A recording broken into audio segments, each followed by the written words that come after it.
Hello students. Student आज हम पढ़ने जा रहे हैं फोर्सेस बिटवीन मल्टीपल चार्जेस। तो आपको टॉपिक से ही पता चल गया होगा कि जो हम आज पढ़ रहे हैं वो मल्टीपल चार्जेस से लेके पढ़ेंगे, ठीक है ना। अब दो चार्जेस की बात नहीं करेंगे हम, दो से ज्यादा चार्ज मीन्स 3 भी हो सकते हैं, 4 भी हो सकते हैं, 5 भी हो सकते हैं, सो ऑन जितने हम ले सकते हैं, ठीक है। और उन चार्जेस के बीच में जो फोर्स होगी वो एक चार्ज दूसरे के ऊपर फोर्स डालेगा, दूसरा तीसरे के ऊपर, तीसरा फर्स्ट वाले के ऊपर। तो इस तरह की फोर्सेस जब मल्टीपल चार्जेस एक दूसरे के ऊपर डालेंगे, आज हम उनके बारे में पढ़ेंगे। और वो फोर्स कौन सी होगी? वो होगी इलेक्ट्रोस्टैटिक फोर्स। स्टूडेंट इसको स्टार्ट करने से पहले, आज के टॉपिक को स्टार्ट करने से पहले मैं आपसे थोड़ा सा शेयर कर लूं कि अगर आपने मेरे चैनल को सब्सक्राइब नहीं किया तो please subscribe and share this, कि मैं आपके लिए और कंटेंट क्लास को और इजी वे में आपको समझा सकूं। तो हम आ जाते हैं अपने टॉपिक में, force between multiple charges. Student multiple charges की हम बात तो कर रहे हैं, लेकिन हमने इससे पहले वाले टॉपिक में पढ़ा था कूलम्स लॉ। तो कूलम्स लॉ क्या कहता था कि सिर्फ दो चार्जेस, मैंने आपको पहले भी बताया था, अगर दो चार्जेस से ज्यादा चार्जेस आ जाएंगे तो हम कूलम लॉ के साथ एक प्रिंसिपल का यूज करेंगे। That principle is known as the superposition principle. लेकिन कूलम्स लॉ क्या कहता था? वो कहता था अगर कोई दो चार्जेस है, सपोज एक पॉजिटिव पॉजिटिव भी ले सकते थे, पॉजिटिव नेगेटिव भी, तो हम पॉजिटिव पॉजिटिव लेते हैं, ठीक है। पॉजिटिव नेगेटिव होंगे तो फोर्स ये पॉजिटिव पॉजिटिव है, तो पॉजिटिव पॉजिटिव रिपेल करते हैं। अगर सपोज करो ये चार्ज Q1 है, ये चार्ज Q2 है, तो जब Q2 Q1 पे फोर्स डालेगा उसकी डायरेक्शन ये होगी, रिपेल करेंगे ना, ये इसको दूर भेजेगा। Q1 Q2 पे डालेगा तो उसकी डायरेक्शन ये होगी रिपेल। अगर देखिए Q1 Q2 है, रिपेल्शन है ना, तो दूर जाएंगे, तो ये इस पे फोर्स डालेगा इस डायरेक्शन में भेजेगा, ये इसमें फोर्स डालेगा इस डायरेक्शन में भेजेगा। ये हमने पढ़ा है। और जब Q2 Q1 पे डालेगा तो हम कैसे लिखते थे? Q जिसके ऊपर फोर्स लग रही है, Q1 के ऊपर लग रही है ना, Q1 के ऊपर Q2 फोर्स लगा रहा है। और जब Q1 Q2 पे लगाएगा मीन्स जिसके ऊपर फोर्स लग रही है वो फर्स्ट, Q2 के ऊपर फोर्स क्यों लगा रहा था? Q1, ठीक है। और सेपरेटेड बाय डिस्टेंस r, ये हमने चीज पढ़ी थी। तो यही तो आपका कूलम्स लॉ था। कूलम्स लॉ कहता था कि कोई भी फोर्स हो, ठीक है, स्केलर फॉर्म में पढ़ा था हमने, 1/4πε0 को हम k भी लिख सकते हैं, ठीक है। 1/4πε0 क्यों लिखा था? क्योंकि इन दोनों के बीच में वैक्यूम था, इनके बीच में कोई मीडियम नहीं था। अगर मीडियम आएगा तो मैं ε0 को चेंज कर दूंगा। 1/4πε0 Q2 Q1 Q2 पान r का स्केयर, ये हमने कूलम्स लॉ पढ़ा था बट इन स्केलर फॉर्म। और जब हमने इसको वेक्टर फॉर्म में कन्वर्ट किया तो मैंने आपको एक चीज बताई थी कि हमने पोजीशन वेक्टर को लेके इसको किया था। लेकिन मैंने आपको एक बेसिक थिंग बताई थी, वो क्या थी? अगर Q1 Q2 दो चार्जेस हैं, उनके बीच में डिस्टेंस r है, तो अगर हम बोलते हैं F12 की बात करते थे, F12 सिंपल मीन्स फर्स्ट के ऊपर अगर फोर्स सेकंड डालता है तो मीन्स किस डायरेक्शन से फोर्स आ रही है? फर्स्ट के ऊपर कौन डाल रहा है? सेकंड। इस डायरेक्शन से फोर्स आ रही है, ध्यान से देखिए। उसके वो डिस्टेंस को हम ऐसे भी लिख सकते थे, अगर F1 के ऊपर F12 है, 1 के ऊपर सेकंड फोर्स लगा रहा है, तो हम इसको लिख सकते थे ना, जिस डायरेक्शन से फोर्स आ रही है R21 वेक्टर। और इसका पोजीशन वेक्टर भी क्या होता था? R21 कैप, ये हमने पढ़ा था। और अगर इस वाले फोर्स के लिए मीन्स सेकंड के लिए फोर्स कौन लगा रहा है? फर्स्ट। तो हम बोलते थे इस डायरेक्शन से फोर्स जा रही मीन्स फर्स्ट सेकंड के ऊपर फोर्स लगा रहा है, सेकंड के ऊपर फोर्स कौन लगा रहा है? फर्स्ट। इस डायरेक्शन से इस डायरेक्शन में फोर्स जा रही है, तो मीन्स इस डायरेक्शन से इस डायरेक्शन में जब फोर्स जाएगी तो हम लिखते थे R12 वेक्टर, ये आपको याद होना चाहिए। और इसी का यूनिट वेक्टर लेते थे R12 cap. I think so आपको यहां तक आइडिया है। क्यों? क्योंकि मैं आपको यही चीज आगे कंसीडर करने वाला हूं कि दो से जब ज्यादा चार्जेस होंगे तो हम क्या करेंगे। और अगर F12 था तो हमने लिखा था बच्चों इन वेक्टर्स फॉर्म, फर्स्ट के ऊपर सेकंड ने फोर्स डाली, हम वैक्यूम में हमने इसको रखा था, हम 1/4πε0 भी लिख सकते हैं। उसकी जगह मैं क्या लिख दूंगा? अब इसकी जगह मैं लिखूंगा K Q1 Q2 अपान, देखिए फर्स्ट के ऊपर फोर्स किसने लगाई? सेकंड ने। किस डायरेक्शन से आई? सेकंड से फर्स्ट की ओर आई ना, R21 का स्केलर फॉर्म, नीचे स्केलर थी। और जब हमने इसको वेक्टर में कन्वर्ट किया तो हमने इसका क्या लगाया? Unit vector. इसी का सिमिलर आप R12 की जगह आप क्या लिख सकते हैं? R21। तो ध्यान से देखिए मैंने आपको क्या चीज बताई है कि जब दो चार्जेस की बात की थी तो हमने कूलम्स लॉ लगाया था, लेकिन जब दो से ज्यादा चार्जेस आ जाए तो आप क्या करेंगे? तो हम बात करते थे कि फोर्स जब दो चार्जेस से ज्यादा चार्जेस एक दूसरे के ऊपर अट्रैक्शन या रिपल्शन वाली फोर्स लगाने लगे तो वहां पे कूलम्स लॉ के साथ हम एक प्रिंसिपल का यूज करते थे, that known is the superposition principal. तो अब आपको पता चल गया सुपरपोजिशन प्रिंसिपल कहां पे यूज होगा। तो हम आ जाते हैं आज के अपने टॉपिक पे। सो स्टूडेंट आ जाते हैं हम अपने आज के टॉपिक में, ठीक है। दो चार्जेस के बारे में पढ़ लिया कि दो चार्जेस अगर एक दूसरे के ऊपर फोर्स लगाएं या अट्रैक्शन वाली या रिपल्शन वाली, तो हम कूलम्स लॉ का यूज करेंगे। लेकिन अब मैं बोलता हूं, और मैंने आपको बता दिया वेक्टर और स्केलर में इसको कैसे लिखना है, कैसे डायरेक्शन लेनी है, आप इसको भी याद रखेंगे। अगर दो से ज्यादा चार्जेस आ जाए, फॉर एग्जाम्पल कि मैं एक पॉजिटिव चार्ज लेता हूं ये Q1, एक लेता हूं Q2, ध्यान से देखे बच्चा, Q1 एक चार्ज है, Q2 दूसरा चार्ज है, तो अगर ये सेम है तो फोर्स बाहर की ओर लगेगी, अगर अपोजिट है तो अंदर की ओर लगेगी। ठीक है, तो डिस्टेंस r होगा, r को हम, मैंने आपको बताया अगर ये इसके ऊपर लगाता है r है तो r किसके इक्वल हो सकता है 2 1, और यूनिट वेक्टर 2 1 के इक्वल भी हो सकते हैं। मैंने पीछे क्लियर किया आपको, ठीक है ना। तो एक बार फिर बता दूं, अगर सेकंड से फर्स्ट के ऊपर फोर्स लगती है तो हम डिस्टेंस r लेते थे, वो r किसके इक्वल हो सकता है, सेकंड से फर्स्ट के ऊपर फोर्स लग रही थी तो जिस डायरेक्शन से फोर्स आ रही थी, r21 वेक्टर भी ले सकते, वेक्टर ले सकते, is equal to r of 21 cap भी लेते थे, जिस डायरेक्शन से फोर्स आ रही है यार इसके इक्वल है। और जो फर्स्ट सेकंड के ऊपर फोर्स लगाएगा मींस इस डायरेक्शन में जब फोर्स जाएगी तो वो r किसके इक्वल होगा, r of 1 2 vector and unit vector r of 1 2 cap. ये हमने सारी चीजें बच्चा पढ़ ली। लेकिन जो आज का टॉपिक है वो कहता है कि अगर दो से ज्यादा चार्जेस आ जाए तो आप कैसे उनके बीच में फोर्स लगाएंगे। तो कहता है consider we have two charge Q1 और दूसरा चार्ज ले लेता हूं मैं Q2। अभी कूलम्स लॉ सुपरपोजिशन प्रिंसिपल में आपको डिफाइन करवाता हूं। दो चार्जेस के बारे में हमने पढ़ लिया, हमने बीच में फोर्स वेक्टर और स्केलर में भी पढ़ ली।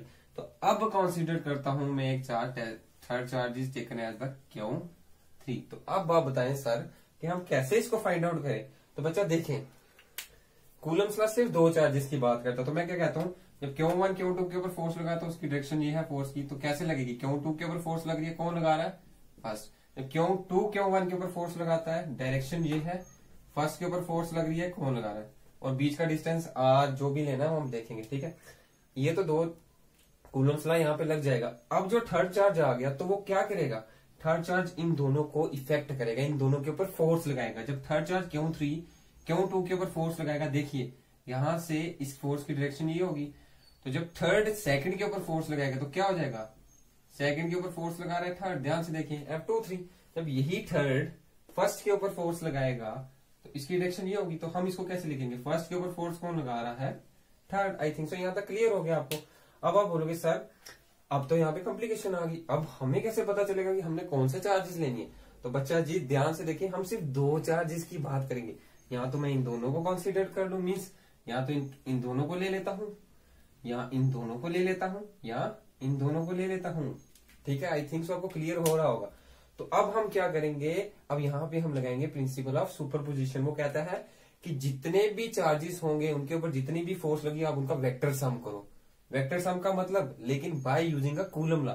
अगर मैं ये दो चार्जेस लेता हूं, फिर मैं ये दो चार्जेस लूंगा, मीन्स इन दो चार्जेस की फोर्स निकाल के प्लस इन दो चार्जेस की फोर्स को ऐड करूंगा, फिर प्लस इन दो चार्जेस की फोर्स को ऐड करूंगा, और जब हम इनका टोटल सम करेंगे उसके थ्रू हम बता देंगे कि इसके बीच में टोटल फोर्स कितनी लग रही है, जितने भी चार्जेस है। लेकिन हम इसको और सिंप्लीफाई करने के लिए बच्चा जी हम कहते हैं, देखिए ये इसके ऊपर भी फोर्स लगा रहा है, ये इसके ऊपर भी फोर्स लगा रहा है। ठीक है, दो ही चार्जेस लेने ना, देखिए ये दो लेते हैं और हम ये दो लेते हैं। तो आप बोलोगे सर ये दो लिए, ये दो लिए, ये दो लिए, ये दो क्यों नहीं लिए। तो बच्चा जी देखो, मैंने इसको एक कॉमन चार्ज माना है जिसके ऊपर ये भी फोर्स लगा रहा है और ये भी फोर्स लगा रहा है। तो हम बोलते हैं हम एक टेस्ट चार्ज ले लेते हैं, इसको हम मानते हैं टेस्ट चार्ज।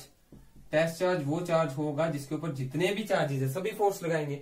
तो उसके थ्रू हमें पता चल जाएगा ना कि देखिए टेस्ट चार्ज लिया जिनके ऊपर बाकी चार्जेस फोर्स लगा रहे हैं। अगर Q1 इसके ऊपर फोर्स लगा रहा है, Q3 इसके ऊपर भी फोर्स लगा रहा है, अगर Q4 होगा वो भी इसके ऊपर फोर्स लगा रहा है, तो देखिए कॉम्बिनेशन दो का ही बन रहा है, ये दो का जो अदर चार्ज होगा तो दो, तो कूलम्स लॉ में दो ही चार्जेस होते हैं। और इस तरीके से हम इन दोनों की फोर्स निकाल के ऐड करेंगे, इन दोनों की फोर्स को ऐड करें इन दोनों की फोर्स को, तो हमें पता चल जाएगा कि टोटल फोर्स कितनी लग रही है इन चार्जेस के बीच में। आई थिंक सो आपको क्लियर हो गया। तो अब देखिए मैं कहता हूं मैंने कंसीडर किया एक test charge. Test charge is dash charge where the other charges force act on it. तो हम एक पर्टिकुलर चार्ज को टेस्ट चार्ज मानेंगे और जितने भी उस सिस्टम में चार्जेस होंगे मल्टीपल चार्जेस, उसके ऊपर जितनी फोर्स लगाएंगे उसके थ्रू हम टोटल फोर्स निकाल लेंगे। और अब ध्यान से देखिए मैं आपको एक चीज और बता दूं कि हम कहते हैं जब ये चार्ज इसके ऊपर फोर्स लगा रहा है, ये चार्ज इसके ऊपर भी फोर्स लगा रहा है, तो हम इसको क्यों नहीं लिया। तो ध्यान से देखिए, सपोज बच्चा अगर ये 5 न्यूटन फोर्स लगाता है इसके ऊपर, ये फोर्स लगाता है 10 न्यूटन, ठीक है। तो ध्यान से देखो ये 5 न्यूटन ये 10 न्यूटन, अगर ये भी इसके ऊपर 10 न्यूटन फोर्स लगा तो आप बोलोगे सर इसको भी तो ले सकते थे। अगर मैं इसको लेता, इसको या इसको लेता, फिर मुझे इसको भी लेना था और ये भी इसके ऊपर फोर्स लगाता तो केस तो सेम ही रह जाता। इसलिए मैंने क्या किया, इसकी फोर्स इसके ऊपर लगाई, इसकी फोर्स इसके ऊपर लगाई। और बच्चा जब ये फोर्स इसके ऊपर लगाएगा, ये फोर्स इसके ऊपर लगाएगा, तो Q1 की फोर्स जो Q2 पे लग रही है और Q3 की फोर्स जो Q2 पे लग रही है वो एक दूसरे को इफेक्ट नहीं करेंगे। फॉर एग्जाम्पल देखिए, अगर ये ब्लॉक है कोई, अगर ये ब्लॉक है, ठीक है, एक पर्सन इसको यहां से फोर्स लगा रहा है, एक पर्सन इसको यहां से फोर्स लगा रहा है, तो ऐसा तो नहीं होगा ना जब कोई सेकंड वाला पर्सन इसको फोर्स लगाएगा तो फर्स्ट वाले की खत्म हो जाएगी, फर्स्ट वाले की फोर्स पे कोई भी इफेक्ट नहीं होगा। इसका मतलब जब Q1 Q2 पे 5 न्यूटन फोर्स लगा रहा है, Q3 Q2 में 10 न्यूटन फोर्स का यूनिट क्या होता है, न्यूटन, 10 न्यूटन फोर्स लगा रहा है, तो इन दोनों की फोर्स एक दूसरे पे इफेक्ट नहीं करेंगी। लेकिन जिस चार्ज के ऊपर टोटल फोर्स लग रही है उस चार्ज की फोर्स में थोड़ा सा चेंज आएगा। वो क्यों, यहाँ पे 10 न्यूटन, यहाँ पे 5 न्यूटन, और जिस डायरेक्शन से ज्यादा फोर्स लगी चार्ज उसी डायरेक्शन से रिपेल या अट्रैक्ट होगा। इसका मतलब जिस चार्ज के ऊपर फोर्स लगेगी टोटल फोर्स, उस चार्ज की फोर्स पे इफेक्ट होगा, लेकिन ये एक दूसरे की फोर्स को इफेक्ट नहीं करेंगे। आई थिंक सो आपको थोड़ा सा आइडिया क्लियर हुआ। अब इसको मैं आगे कंटिन्यू करता हूं।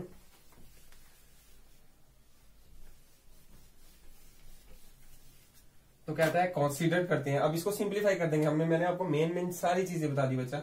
मैं कंसीडर करता हूं सपोज एक्स वाई कोऑर्डिनेट्स, ठीक है, O is the origin. Suppose करते हैं एक मैंने टेस्ट चार्ज ले लिया बच्चा जी, ये Q1 जो है, Q1 को मैं लेता हूं, this Q1 will be taken as a test charge. आप इसको याद रखेंगे, Q1 क्या है, Q1 is the test charge.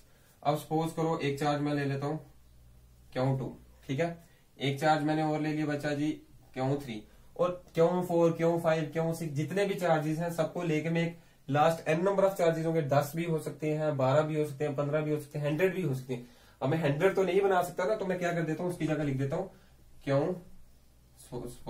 इसको Q3 यहाँ पे ले लेता हूँ, तो 100 चार्ज की जगह मैं Qn लिख देता हूँ। n का मतलब क्या होगा, 1 भी डाल सकते हो, 2 चार्जेस है 2 डालो, 3 चार्जेस है 3 डालो, 4 चार्जेस है n की जगह 4 डालो, 10 है तो n की जगह 10 चार्जेस डाल दो।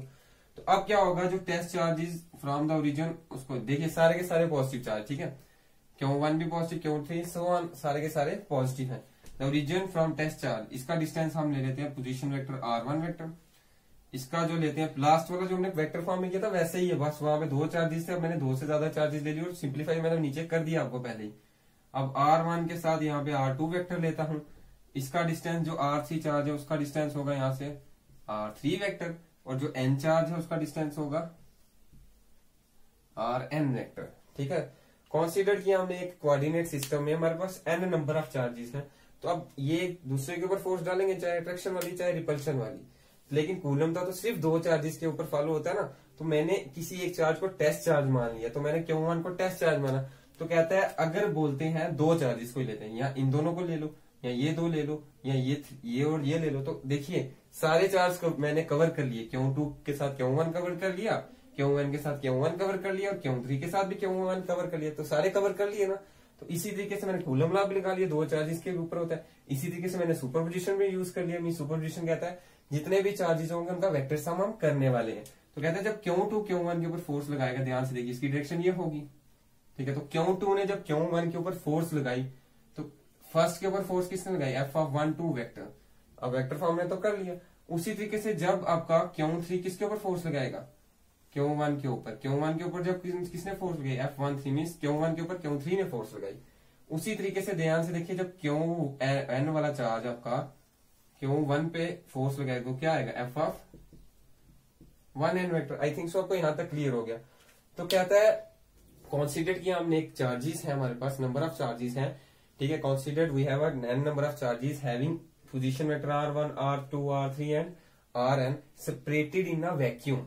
ये वैक्यूम में है और डिस्क्रीट डिस्टेंस में, एक पर्टिकुलर डिस्टेंस में है एक दूसरे से। तो कहता है जो एक पर्टिकुलर चार्ज लिया है आपने, कौन सा charge, the particular charge will be taken as Q1, उसके ऊपर जो टोटल फोर्स लगेगी वो कितनी होगी।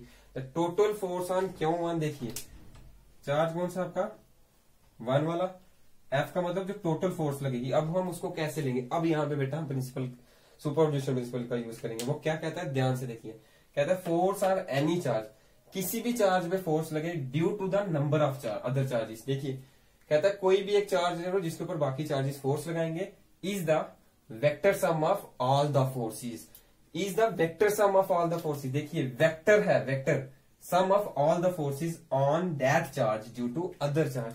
तो कहता है कोई भी एक चार्ज लिया, हमने लिया Q1, उसके ऊपर जो बाकी चार्जेस फोर्स लगाएंगे, लगा रहे हैं सभी के सभी, वो किसके इक्वल होगी। देखिए एक चार्ज के ऊपर बोला ना force on a particular charge, तो वो पर्टिकुलर चार्ज है Q1, force on particular charge due to the number of charge, जो बाकी चार्जेस फोर्स लगा रहे हैं वो किसके इक्वल होगी, इज द वेक्टर सम। सम का मतलब सारों के बीच में प्लस का साइन होगा, ठीक है, सम होगा, बट किस फॉर्म में होगा, वेक्टर फॉर्म में, is the vector sum of all the forces. तो कहता है Q1 के ऊपर जब Q2 ने फोर्स लगाई तो वो कितनी है, देखिए एफ ऑफ 1 2 वेक्टर, बीच में क्या है देखिए vector sum of all the forces. उसी तरीके से 1 के ऊपर किसने लगाई, 3 ने, तो क्या आएगा एफ ऑफ 1 3। आप इसके आगे एफ ऑफ 1 4 भी कर सकते हो, बट वी नो एज कहां तक जाएगा, so one F of 1 n, क्योंकि n चार्जेस ले लिए। तो आई थिंक सो इसको दे देते हैं equation number first. I think आपको क्लियर हो गया। तो यही तरीके से देखिए मैंने कूलम लॉ भी ले लिया, वेक्टर फॉर्म में ले लिया, और मैंने मल्टीपल चार्जेस से इसको सॉल्व भी कर दिया। और मल्टीपल चार्जेस में हमने किसका यूज किया, सुपरपोजिशन प्रिंसिपल का। तो वो क्या कहता है, किसी पर्टिकुलर चार्ज में जो टोटल फोर्स लगे वो किसका सम होगी, वेक्टर सम होगी, जितनी भी फोर्सेस हैं उस पर्टिकुलर चार्ज के ऊपर। और मैंने एक लाइन लिखी है, individual force on unaffected by the other charges. जो Q1 Q2 के ऊपर फोर्स लगाएगा वो इफेक्ट नहीं होगी जब Q3 Q1 के ऊपर लगाएगा, वो भी इफेक्ट नहीं होगी जब Q1 Q1 के ऊपर फोर्स लगाएगा।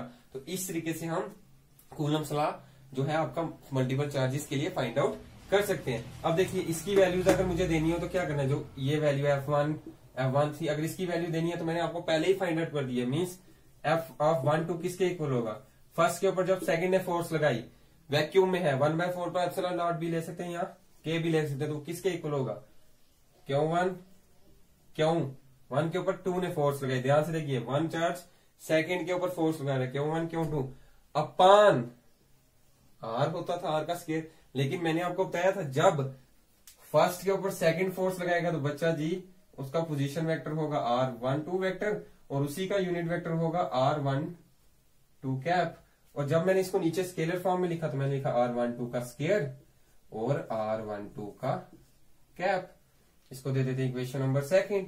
ध्यान से देखिए उसी तरीके से जब F13 लिखना होगा, F13 किसके इक्वल होगा, ध्यान से देखिए Q1 किस चार्ज के ऊपर लग रही है, अब Q1 कौन लगा रहा है, Q3 R ऑफ 1 3। देखिए Q1 के ऊपर Q3 ने लगाई तो Q3 की डायरेक्शन से फोर्स आई ना, इस डायरेक्शन से फोर्स आ रही है, डिस्टेंस इसके बीच का भी R होगा, लेकिन वो R किसके इक्वल होगा, जब थर्ड से फर्स्ट में फोर्स आ रही है तो किस डायरेक्शन से, ध्यान से देखिए, सॉरी यहाँ पे 1 2 नहीं आएगा, यहाँ पे आएगा 1 2 नहीं आएगा, जिस डायरेक्शन से फोर्स लग रही है तो 2 से 1 पे लग रही है ना, तो उसी का यूनिट वेक्टर होगा 2 1। अब यहाँ पे से Q3 अपान Q3 और Q1 के बीच का डिस्टेंस को हमने R ही लेना, दो चार्जेस के बीच के कूलम लॉ के डिस्टेंस को R ही लेते हैं। लेकिन जब वेक्टर फॉर्म में आ जाए तो वो कहता है जिस डायरेक्शन से फोर्स आ रही है, तो किस डायरेक्शन से आ रही है, R3 1 से आ रही है, और उसी का पोजीशन वेक्टर क्या होगा, R3 1। देखिए यहाँ पे भी 1 चार्ज के ऊपर 2 लगा रहा है, यहाँ पे भी 1 चार्ज के ऊपर 3 लगा रहा है, तो यहाँ पे क्या आएगा, थर्ड से जो फोर्स लग रही है फर्स्ट के ऊपर, थर्ड से जो फोर्स लग रही है फर्स्ट के ऊपर उसका यूनिट वेक्टर। इसको दे दो इक्वेशन नंबर थर्ड। तो बच्चा एक बार इसको पॉज करके आप लिख भी सकते हैं, मैं ऊपर से इसको रब करके आपको इसी क्लैरिफिकेशन देता हूं आगे, ठीक है। तो अब हमने ले लिया 1 के ऊपर फोर्स डाली, सेकंड ने 1 के ऊपर फोर्स डाली, थर्ड ने उसी तरीके फोर्स वाला भी फर्स्ट के ऊपर डालेगा तो आपको वैसे ही लिखना है, फिफ्थ वाला डालेगा वैसे ही लिखना है। लेकिन लास्ट में हम ले लिए n वाला चार्ज। जब भी n वाला चार्ज देखें, जब भी n वाला चार्ज किसके ऊपर फोर्स, n के जो मतलब क्या होगा, फिफ्थ चार्ज भी 1 के ऊपर फोर्स डालेगा, सिक्स भी, n की जगह कोई भी वैल्यू दे दो जितने चार्जेस हैं। तो k मीन्स वैक्यूम है, किस चार्ज के ऊपर फोर्स लगी है, फर्स्ट के ऊपर, कौन लगा रहा है, n वाला, अपान, ध्यान से देखिए डिस्टेंस किसके इक्वल होता है, R स्क्वायर होता है ना कूलम लॉ में, बट ये R किसके इक्वल होगा, जब n वाले ने फर्स्ट के ऊपर फोर्स लगाई तो किस डायरेक्शन से फोर्स आई है, ध्यान से देखिए किस डायरेक्शन से फोर्स आई है, ये आई है n की डायरेक्शन से, किसके ऊपर आई है, 1 के ऊपर। तो ये क्या है, वेक्टर नहीं है, नीचे हमेशा क्या होता है, स्केलर का स्केयर, और इसी को वेक्टर बनाने के लिए हमने लिया था इसका यूनिट वेक्टर, जिस डायरेक्शन से फोर्स आ रही जिसके ऊपर। इसको दे दो इक्वेशन नंबर फोर्थ। ध्यान से देखिए जब मैं सारी इक्वेशंस 2 3 4 को किसके बीच में डाल दूंगा, n के बीच में, तो क्या होगा, F12 की वैल्यू में ये डालूंगा। ध्यान से देखिए यहाँ पे 1 2 का मतलब किस डायरेक्शन से फोर्स आ रही थी, 2 की डायरेक्शन में फर्स्ट के ऊपर फोर्स आ रही थी ना, इसको हम ऐसे लिख रहे हैं, कि जिस डायरेक्शन से फोर्स आ रही थी। देखिए जब सबको मैं इसके बीच में डालूंगा तो इक्वेशन क्या बनेगी, तो अब मैं इसको इसके बीच में डाल रहा हूं, तो ध्यान से इसको थोड़ा सा क्लैरिफिकेशन कर लें, इसको रब कर लें और आप इसको पॉज करके लिख लें। ठीक है, अब ध्यान से देखिए,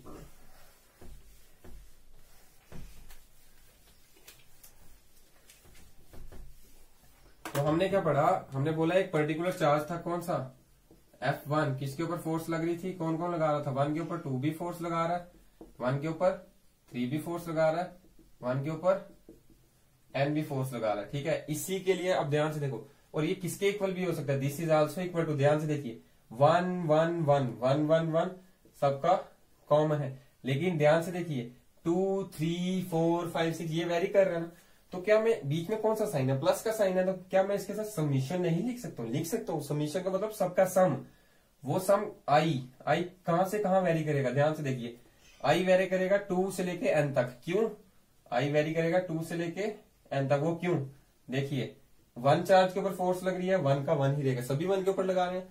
ठीक है, बट 1 आई लिखूंगा, 1 आई इसलिए लिखूंगा, आई की जगह जब मैं 2 डालूंगा तो ये इसको डिफाइन करेगा, आई की जगह जब मैं 2 के आगे क्या आता है, कहां से वेरी करेगा, 2 एन तक जाएगा, 2 3 4 एन तक, तो 2 की जगह आई की जगह जब मैं 3 डालूंगा वो इसको डिफाइन करेगा, आई की जगह मैं 4 डालूंगा वो आगे वाली को डिफाइन करेगा, और जब आई कहां तक जा सकता है एन तक, तो आई की जगह मैं एन डालूंगा तो एफ आई एन बनेगा, सॉरी 1 एन बनेगा, तो F1N इसको डिफाइन कर देते, हम इसको इस फॉर्म में भी लिख सकते हैं। अब बात आती है ध्यान से, अब मैं इनकी वैल्यूज पुट करूं तो क्या आएगा, ध्यान से देखिए F(1 2) है ना, 1 2 का मतलब फर्स्ट चार्ज के ऊपर किसने फोर्स लगाई थी, सेकंड ने, तो हम लिखते थे वैक्यूम था 1/4 पाई एप्सिलॉन नॉट, क्यों 1/4 पाई एप्सिलॉन नॉट लिखते थे, लेकिन उसकी जगह मैं K भी लिख सकता हूं। ध्यान से देखिए, अब 1 के ऊपर फोर्स लगा रहा था, 2 चार्जेस, क्यों 1 और क्यों 2, 1 के ऊपर कौन फोर्स लगा रहा था, सेकंड, किस डायरेक्शन से फोर्स आ रही थी, सेकंड से, और इसका स्केयर, कभी कभी बच्चा आपको ऐसे भी दिया होगा, ऐसे भी लिख सकते हैं आप स्केयर, तो इसका मतलब भी ये क्या होता है, स्केलर फॉर्म में। ठीक है, तो मैंने ये ब्रैकेट डाली है कि ब्रैकेट डालू नहीं डालू, तो चलो आप डालना होगा तो डालेंगे। तो आगे यूनिट वेक्टर डालना होगा तो क्या होगा, जिस डायरेक्शन से फोर्स आ रही है, तो 1 के ऊपर कौन लगा था, सेकंड, ये आगे F(1 2) की, उसी तरीके से K(1) फर्स्ट चार्ज के ऊपर अब Q(1 3) है ना, means 3 charge, third charge force लगा रहा है, तो क्या आएगा, जिस डायरेक्शन से फोर्स आ रही है थर्ड से, सॉरी इसके ऊपर वेक्टर नहीं आएगा, ये स्केलर फॉर्म में है ना, तो ब्रैकेट डाल के स्केयर भी लिख सकते हैं, ऐसे भी। ठीक है, R(3 1) plus so on plus, sorry n charge है ना, Q(1) के ऊपर कौन सा चार्ज आ रहा है, एन का मतलब ये नहीं कि खाली एन चार्ज, एन का मतलब 2 दूसरा भी हो सकता है, एन की जगह 5th चार्ज भी, एन की जगह में अगर 6 डाल तो 6 वाला चार्ज 1 के ऊपर फोर्स डालेगा, तो एन Q(1) क्यों, अब कौन से चार्ज से आ रही थी, एन चार्ज से, किसके ऊपर, 1 के ऊपर, उसका स्केयर अपॉन वेक्टर निकाला, एन के ऊपर से फर्स्ट के ऊपर फोर्स आ रही थी, तो बच्चा जी ये हो गया आपका superposition principle due to a multiple charges. ठीक है, आई थिंक सो आपको क्लियर हो गया होगा। ठीक है, ये प्लस 1, फिर इसके आगे ये टर्म है +1 दिस प्लस, और अगर मैंने इसको इस फॉर्म में लिखना है तो अब ध्यान से देखिए, मैं इसको लिख सकता हूँ, फर्स्ट के ऊपर फोर्स लग रही है, बच्चा देखो कॉमन क्या क्या है, यहाँ K(1) K(1) K(1) K(1) K(1) K(1), तो मैं सबसे कॉमन लेता हूँ, K(1) मैंने सबसे कॉमन ले लिया। ठीक है, आई थिंक सो आपको क्लियर हो गया। अंदर देखिए Q2 है, यहाँ पे Q3 है, तो अब देखिए Q1 Q1 सब में कॉमन था, मैंने ले लिया बाहर। अब यहाँ पे देखिए Q2 है, Q3 है एंड Qn है, तो मीन्स आई कहां से वेरी करता है, 2 से n तक, तो मैं Q2 Q3 और Qn को अंदर लिख सकता हूँ ना। ध्यान से देखिए, अब मैं इसको डाल देता हूँ ब्रैकेट। ठीक है, समीशन का साइन डालेंगे, समीशन कहां से वेरी करती थी, आई 2 से लेके n तक। अब देखिए ये Q2 होगा फर्स्ट के लिए, Q3 होगा, Qn होगा, तो बाहर मैंने कॉमन ले लिया, पहले के लिए लिखना पड़ेगा मुझे Q2, फिर दूसरे के लिए मुझे Q3, फिर तीसरे के लिए Qn, तो मैं क्या क्यों ना मैं इन सबको समीशन से ही लिख दूं, अगर Q2 है, Q3 है, Qn है, तो मैं ऐसे लिख सकता हूँ ना सबके लिए Qi, तो जब मैं i की जगह 2 डालूंगा, उसको इसके साथ मल्टीप्लाई करूंगा, ये वाली टर्म बनेगी, जब i की जगह 3 डालूंगा ये वाली टर्म बनेगी, i की जगह n डालूंगा तो ये वाली टर्म बनेगी। उसी के नीचे देखिए 2 1 है, ठीक है ना, इधर 2 1 है, इधर 3 1 है, इधर n 1 है, तो वेरी कर रहा है ना 2 3 n, तो वो किसके इक्वल रखा है, i के, तो मैं लिख देता हूँ R(i1) का स्क्वायर, मीन जब i की जगह 2 डालूंगा तो इस i की जगह भी 2 डालूंगा, तो ये टर्म इसके साथ मल्टीप्लाई करके ये बन जाएगी, i की जगह यहाँ 3 डालूंगा, इधर भी 3 डालना पड़ेगा, तो ये वाली टर्म बन जाएगी, i की जगह n डालूंगा तो ये वाली टर्म बन जाएगी। और यहाँ पे देखिए 2 1 3 1 n 1, तो अगर मैं इसको लिख दूं I1 कैप, तो आप देखिए आई की जगह जब मैं 1 डालूंगा, इधर 2 डालूंगा, यहाँ भी 2 डालना होगा, यहाँ भी 2 डालूंगा, तो ये वाली टर्म बनेगी। जब 3 डालूंगा आई की जगह 2 से n तक है ना, 3 3 3 ये बनेगा, और n डालूंगा तो ये वाली टर्म डिफाइन हो जाएगी। तो हम इसको इस फॉर्म में भी लिख सकते हैं। आई थिंक सो आपको यहाँ तक क्लियर हो गया। थैंक यू सो मच बेटा। नहीं पता चल रहा तो आप एक दो बार रिपीट करके देखो और मेरे कमेंट बॉक्स में मुझे क्वेश्चन पूछे। Thank you.